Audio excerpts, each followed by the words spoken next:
हाँ दोस्तों, ये बहुत इंपॉर्टेंट क्वेश्चन है। फिजिक्स का जो मैं लेकर आया हूँ मोस्ट इंपॉर्टेंट है, क्लास 10th में पूछा ही जाता है।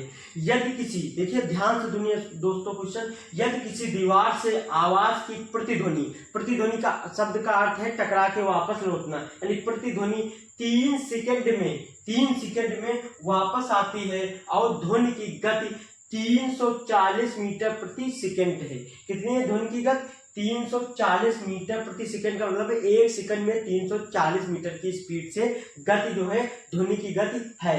तो दीवार की दूरी ज्ञात कीजिए। क्या ज्ञात करना दोस्तों? दीवार की दूरी ज्ञात करना। आसानी से समझे, मान लो ये कोई दोस्तों क्या है, दीवार है, ये कोई दीवार है और यहाँ पे कोई आदमी है। यहाँ पे दोस्तों मान लो एक कोई आदमी है, यहाँ पे एक आदमी है। तो ये जो आदमी की आवाज जाती है इस दीवार से टकरा के जो वापस लौटती है, इसी को हमको ज्ञात करना है दोस्तों। तो देखिए इसका सूत्र क्या होता है। इसका सूत्र होता है, जैसे हमने ऑलरेडी लिख रखा है, दूरी बराबर गति इंटू टी अपॉन 2।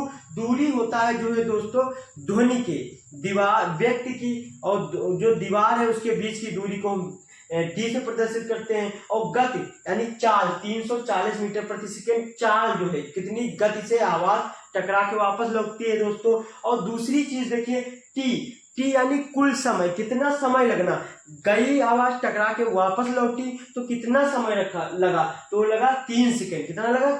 30 सेकंड दोस्तों। अब देखिए दोस्तों कैसे हल करेंगे इसको, आशा करता हूं समझ में आ रहा होगा दोस्तों। अब देखिए दूरी बराबर गति इंटू टी का मतलब कुल समय, ठीक है, मतलब कुल समय दोस्तों। अब दूरी को हम लोग डी से निरूपित करते हैं, तो डी हमको दिया नहीं है बल्कि हमको गति दिया हुआ है। गति कितनी दिया है बेटा? जितनी स्पीड से लौट रही है। तो गति को हम लोग v से भी प्रदर्शित करते हैं। तो v बराबर मेरा कितना दिया है? 340 मीटर पर सेकेंड। 340 मीटर पर सेकेंड कितना दिया दोस्तों?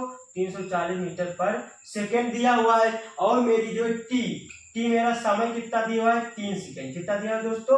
3 सेकंड दिया हुआ है। समय मेरा जो दिया हुआ है वो 3 सेकंड दिया हुआ है। आशा करता हूँ दोस्तों समझ में रहे होंगे। अब इनके मान क्या करना है, इसमें फील कर देना है।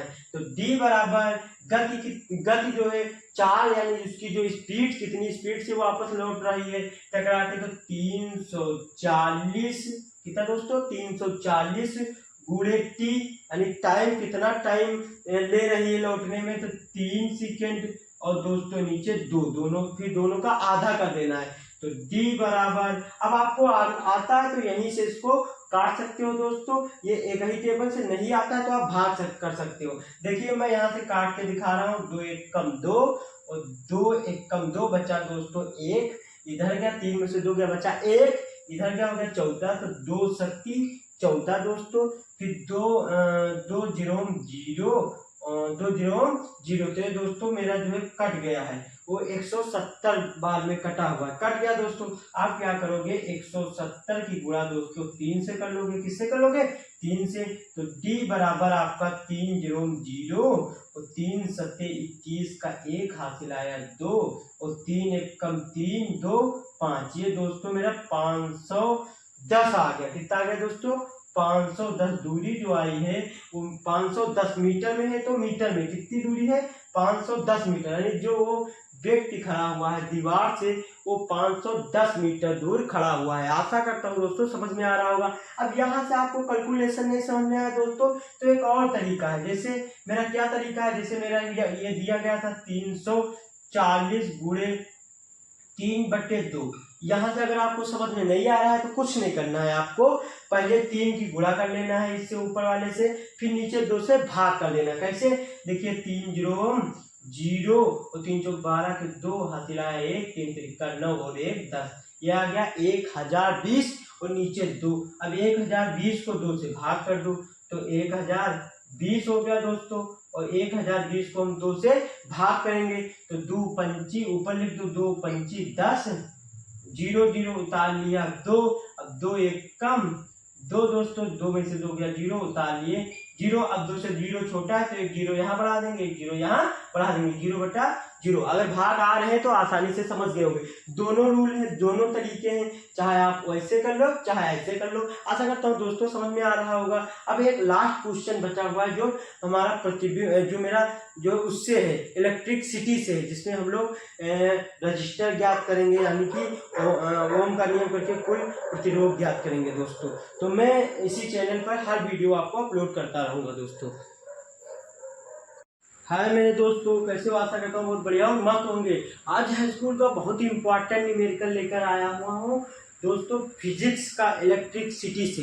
दोस्तों देखिए, आते हैं बिना समय गंवाते न्यूमेरिकल पर ध्यान देते हैं। दोस्तों दिया हुआ 5 ओम और 10 ओम के दो प्रतिरोधक प्रतिरोधक श्रृंखला का दोस्तों मतलब है श्रेणी क्रम। हम यहाँ प्रतिरोधक की जगह श्रेणी क्रम भी लिख सकते थे, बट हो सकता है पेपर में श्रेणी क्रम की जगह प्रतिरोधक श्रृंखला कह दें और आप कंफ्यूज हो जाएं कि किस क्रम में जुड़े हैं। इसलिए मैंने दोनों शब्दों को यूज कर लिया है, श्रेणी क्रम को ब्रैकेट में कर दिया है। तो प्रतिरोधक श्रृंखला यानी श्रेणी क्रम में जुड़े हुए हैं, तो इनका टोटल यानी कुल प्रतिरोध ज्ञात करना है, यानी रेजिस्टेंस, कुल रेजिस्टेंस हमको क्या करना है दोस्तों, ज्ञात करना है।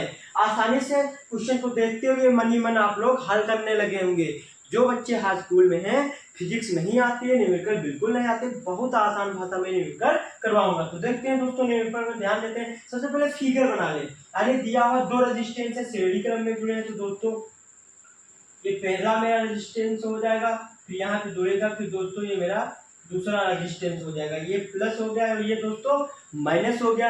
ये मेरा दोस्तों हो गया R1 और ये हो गया R2, यानी दो रेजिस्टेंस हो गया। अब मान कितना दिया है, मान लो R1 दिया हुआ है, मेरा दिया हुआ है, वो दिया हुआ है 5 ओम दोस्तों। कितना दिया हुआ, 5 ओम दिया हुआ है, और मेरा R2 कितना दिया हुआ है दोस्तों, 10 ओम दिया हुआ है, 10 ओम। अब इसी से एक मोस्ट इंपॉर्टेंट क्वेश्चन आपके लिए बना दे रहा हूं। पेपर में जैसे पूछ ले प्रतिरोध का मात्रक क्या होता है दोस्तों, तो प्रतिरोध का मात्रक जो होता है वो मेरा होता है ओम। क्या होता है दोस्तों, प्रतिरोध का जो मात्रक होता है वो मेरा होता है ओम, जो ऐसे हम लोग बनाते हैं। प्रतिरोध होता क्या है दोस्तों, कितने रेजिस्टेंस का होता है, कितने, तो प्रतिरोध अलग अलग रेजिस्टेंस के होते हैं। प्रतिरोध कहने का मतलब घर पे मेरे जो तार होते हैं, एसी पंखा कूलर या इन चीजों में जो तार लगे होते हैं, इन्हीं को दोस्तों हम प्रतिरोध कहते हैं। आशा करता हूँ समझ में आ रहा होता है दोस्तों। तो टोटल प्रतिरोध यानी श्रेणी क्रम में जुड़े हैं, तो दोस्तों श्रेणी क्रम में मेरा हल पहले आप ऐसे हल करेंगे, आपको सेम टू सेम इसी तरह लिखेंगे, जो दिया है वो लिख लेंगे। तो सबसे पहले R1 हमको दिया हुआ है दोस्तों 5 ओम, कितना दिया है दोस्तों 5 ओम, और R2 जो मेरा दिया हुआ है वो दिया हुआ है 10 ओम। कितना दिया हुआ दोस्तों, 10 ओम। आशा करता हूँ समझ में आ रहा होगा। अब देखिए, जब श्रेणी क्रम में जुड़े होते हैं तो हम टोटल रेजिस्टेंस ज्ञात करने के लिए कौन सा सूत्र लगाते हैं, तो टोटल रेजिस्टेंस ज्ञात करने के लिए हम लोग जो फार्मूला लगाते हैं वो दोस्तों लगाते हैं RT बराबर, कितना लगाते हैं दोस्तों, RT बराबर। तो हम लोग टोटल रेजिस्टेंस ज्ञात करने के लिए लगाते हैं RT बराबर R1 plus R2 plus R3 dash dash dash dash. कहने का मतलब यह है कि अगर मेरा इन्फिनिट यहाँ अनंत तक कितने भी प्रतिरोध रेजिस्टेंस प्रतिरोध जो मेरे लगे हों, जिसको इंग्लिश में प्रतिरोध को इंग्लिश में रेजिस्टेंस कहते हैं, जिसका R मैंने ले लिया है, ठीक है, मतलब टोटल रेजिस्टेंस होता है दोस्तों। तो यह श्रेणी क्रम में होता है, और समांतर क्रम का होता है वो होता है 1/RT बराबर दोस्तों 1/R1 plus 1/R2 plus 1/R3, ये भी डैश डैश डैश होता है। अब देखिए, हमको जरूरत ये है क्योंकि ये श्रेणी क्रम में कह रहा, श्रेणी क्रम में। अगर समांतर क्रम में फिगर बना के दिखा दे रहा हूँ, समांतर क्रम में मान लो यही समांतर क्रम में होते तो कैसे फिगर बनता है, तो वो दोस्तों तुम्हारा फिगर ऐसे ऐसे बनता। कैसे बनता, ऐसे बनता, दो है, फिर यहाँ से आके इधर करके ऐसे ऐसे बनता, और यहाँ पे मान लो कहीं पे मेरा एक डब्बा बनता, जहाँ से रजिस्टेंसों को जो है बीच में जोड़ा जाता है। मान लो ऐसे ऐसे बन के फिर इधर इधर यहाँ पे जोड़ दो, या मान लो यहाँ पे ये आपका आ गया दोस्तों। फिर क्या है दोस्तों, मान लो यहाँ पे हम लोग प्लस माइनस करके क्या कर देते हैं, प्लस और माइनस करके ऐसे तब फिगर बनता है। या यहाँ पे ना बनता तो दोस्तों हम लोग इधर भी बना सकते थे, प्लस माइनस करके, इसको ऐसे करके यहाँ पे एक प्लस कर देते और एक माइनस कर देते दोस्तों। आशा करता हूँ समझ में आ रहा होगा। क्योंकि ये समांतर क्रम में और ये श्रेणी क्रम में हमको दिया है श्रेणी क्रम, तो श्रेणी क्रम का हम लोग निकाल लेंगे। तो आर टी बराबर यानी टोटल रेजिस्टेंस आर टी बराबर R1 मेरा कितना दिया हुआ है दोस्तों 5 दिया हुआ है, प्लस R2 बराबर कितना दिया हुआ है मेरा 10 ओम दिया हुआ है। अब देखिए R3 नहीं है ना, अगर ज्यादा देता तो हम R3 तक लेते, R4 तक लेते। आशा करता हूँ दोस्तों समझ में आ रहा होगा। अब देखिए कैसे हमको हल करना है। तो RT बराबर 5, 10 और 5 15। अब ये टोटल जो मेरा रेजिस्टेंस निकल के आया है RT यानी टोटल रेजिस्टेंस होता है, वो जो मेरा निकल के आया है वो आया है 15 ओम दोस्तों। कितना है 15 ओम। आशा करता हूँ समझ में आ गया होगा। अगर मेरा वीडियो न्यूमेरिकल समझ में आया, अच्छा लगा है तो मेरे चैनल को सब्सक्राइब कीजिए। यूट्यूब पे जाते हो मेरे इंस्टाग्राम को फॉलो कीजिए। प्रोफाइल पे जो है मेरे यूट्यूब का लिंक दिया हुआ है, जिसमें हाई स्कूल के इंपॉर्टेंट क्वेश्चंस पेपर से संबंधित शॉर्ट तरीकों से सिखाया जाएगा, जिससे हाई स्कूल में बहुत अच्छे नंबर आ जाएंगे। हर एक सब्जेक्ट में, चाहे कोई भी सब्जेक्ट हो, ऐसा कोई दोस्त है जो हाई स्कूल में जो है या उसका दोस्त है, तो हमारे वीडियो को उसको शेयर कीजिए और आशा करता हूँ वो देखेगा, उसको समझ में आएगा। यदि कोई हाई स्कूल पास कर चुका है, किसी परीक्षा की तैयारी कर रहा है, तो उसके लिए भी यह वीडियो रामबाण रहने वाला है। थैंक यू दोस्तों। नमस्कार दोस्तों, कैसे हो? आशा करता हूँ आप लोग बहुत बढ़िया और मस्त होंगे। आज हम हाई स्कूल का बहुत इंपॉर्टेंट क्वेश्चंस लेकर आए हैं, जो आपको पेपर्स में एकदम रामबाण रहने वाला है दोस्तों। हम इसी तरह हिंदी और इंग्लिश, साइंस सब सब्जेक्ट के इम्पॉर्टेंट चैप्टर आपको अपने इंस्टाग्राम पे अपलोड करते रहेंगे, जिससे इस वीडियो के थ्रू आप अपने एग्जाम को जल्दी क्वालिफाई कर ले अच्छे नंबरों से, बिना जो है ज़्यादा मेहनत के दोस्तों। तो देखिए ये फिजिक्स का क्वेश्चन है। कह रहा है एक अवतल दर्पण का फोकस दूरी 10 सेंटीमीटर है। सॉरी, एक अवतल दर्पण का फोकस दूरी कितना है दोस्तों? 10 सेंटीमीटर है और वस्तु का 20 सेंटीमीटर दूर रखी। वस्तु जो है वो कहाँ है? दर्पण से 20 सेंटीमीटर दूर रखी हुई है। तो प्रतिबिंब की दूरी ज्ञात कीजिए दोस्तों। इसमें क्या प्रतिबिंब कहे या छवि कहे, और दोस्तों वस्तुओं को हम लोग बिंब भी कहते हैं। वस्तुओं को क्या कहते हैं? बिंब भी कहते हैं। तो दोस्तों अब ये आप लोग हाई स्कूल में जो हाई स्कूल पास कर चुके होंगे, तो उनके लिए भी है, क्योंकि वो भूल चुके हैं और इस वीडियो के जरिए आप देख सकते हो। तो इसका न्यूमेरिकल ज्ञात करने के लिए एक सूत्र होता है। सूत्र क्या होता है? 1/f बराबर 1/v प्लस 1/u दोस्तों। अब ये सूत्र क्या कहता है? सूत्र है फोकस दूरी, प्रतिबिंब और वस्तु की दूरी में संबंध। फोकस दूरी, प्रतिबिंब और वस्तु की दूरी में संबंध को दर्शाता है दोस्तों। तो सबसे पहले न्यूमेरिकल में जो दिया है वो लिख लें। तो हमको सबसे पहले क्या दिया हुआ है? देखिए अवतल दर्पण का फोकस दूरी जो होता है उसको हम f से निरूपित करते हैं। तो f बराबर मेरा कितना दिया है? 10 सेंटीमीटर है। अब दोस्तों ध्यान रखना, अवतल दर्पण है तो फोकस दूरी और वस्तु की दूरी को दोनों को हम माइनस में लेंगे दोस्तों। तो 10 सेंटीमीटर दिया।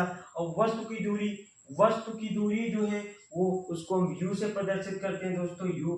तो u बराबर मेरा जो है वो है माइनस का 20 सेंटीमीटर। कितना है दोस्तों? माइनस का 20 सेंटीमीटर। आशा करता हूँ समझ में आ रहा होगा। अब इन्हीं मानों को इसमें फिल कर देना है दोस्तों। तो देखिए दर्पण का जो सूत्र है मेरा, उसको यहीं पे रख दीजिए। तो मेरा जो हल यहाँ से हम सॉल्व करना स्टार्ट कर रहे हैं दोस्तों। तो 1/f बराबर 1/v प्लस 1/u हो जाएगा।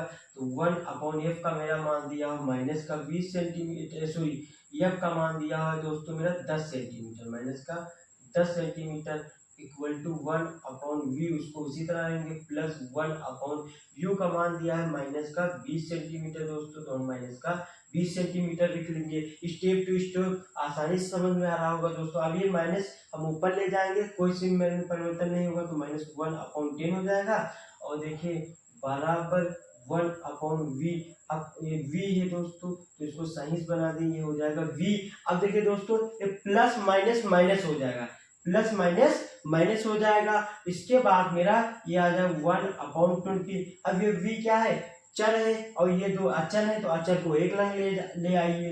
तो माइनस को 1/10 माइनस, ये माइनस का इधर आएगा दोस्तों, प्लस हो जाएगा। हमको पता है इक्वल की कोई चीज इस अपोजिट साइड लाते हैं तो प्लस होता है, माइनस हो जाता है, माइनस होता है तो प्लस हो जाता है दोस्तों। इधर लाएंगे तो प्लस 1/20 कितना हो जाएगा दोस्तों? 1/20 हो जाएगा। और मेरा जो है इधर बचेगा 1/v। आशा करता हूँ समझ में आ रहा होगा। अब देखिए दोस्तों क्या करेंगे हम अब क्या करेंगे?